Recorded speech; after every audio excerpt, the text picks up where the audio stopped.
Thank you very much. Corpsy, ladies and gentlemen. Any award that can actually be used to kill somebody is a award that's okay with me. Thank you all so much. First, that was quite an introduction.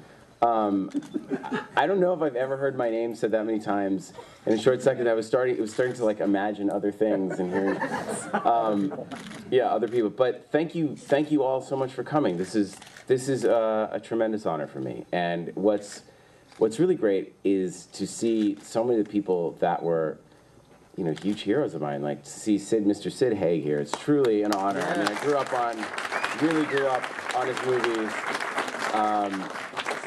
And, you know, and of course, you know, Derek Mears and Tyler Mane and Micah and everyone, all the Dead Snow guys are here. It's really, like, fantastic. You know, Ari Verveen from Cabin Fever is here. He plays the hermit at the beginnings on Sons of Anarchy. Where is he? Can you stand? Eric, can you wave, Ari?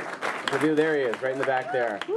Poor Ari. I mean, we melted him, we lit him on fire, and he just kept coming back for more. And really gave it a great performance. And Omar Doom, my fellow Inglorious Bastard. So it's really, I really feel the love. Like you said, I first saw Girls and Corpses magazine at, you know, the Fangoria Award, and I couldn't believe there was a magazine that really combined my two favorite things in such a wonderful, creative way. And I read it, and I thought it was so funny, tongue planted in rotted cheek, and really, really smart. And I've always done interviews and told other people it's actually the magazine that I take with me if I'm traveling or going on airplanes, like, and I'm sitting there and I'll always be reading Girls and Corpses, just, you know, because the reaction you get from the people around you is often as entertaining as the magazine itself. How much was that again? But thank you. This is really, I mean, I have to say that, you know, what you're seeing tonight, Cabin Fever, it's strange to think that at a time, you know, I remember when I made this movie, people just said to me, nobody wants to see horror films. Horror movies are dead. And I feel like, you know, it was myself and, of course, Rob Zombie, and there are a few of us out there that really, really just believed that, you know, we missed this. We grew up on these films, and the genre had really died out.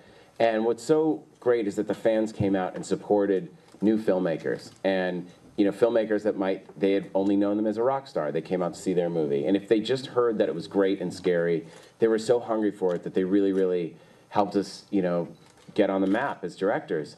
And that's why it's such a pleasure. That's why I thought it was so important to come here and support the festival, to support the new filmmakers, because literally the genre lives on new blood. And as I was telling, you know, seeing Micah earlier, that what Paranormal Activity has done, people really have short memories, and they think, oh, horror's dead, and then a movie like that comes on and just, you know, wakes everyone up that, you know, this audience is huge. And all you need is a great idea. And you don't need a lot of money. And if your movie is scary and fun, the fans come out. So I want to thank you, because none of us would be here celebrating this if it wasn't for the fans to come see these films in theaters. Thank you all. And thanks to my parents.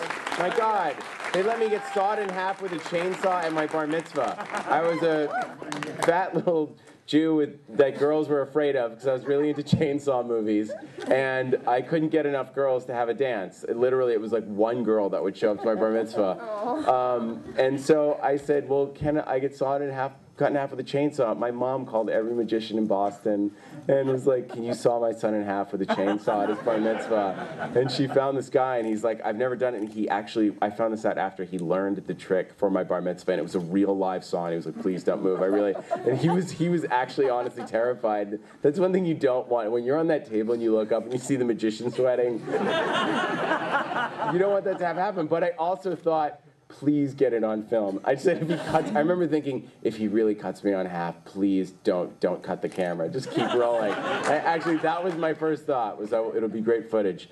But that's my parents. And then, because we couldn't have a dance, we watched Mother's Day. And literally, it was like 40 kids cheering on dismemberment and decapitation. So, and everybody kind of laughed at me and made fun of me. So, ha ha. Look what happened. Who's laughing now? Thank you all.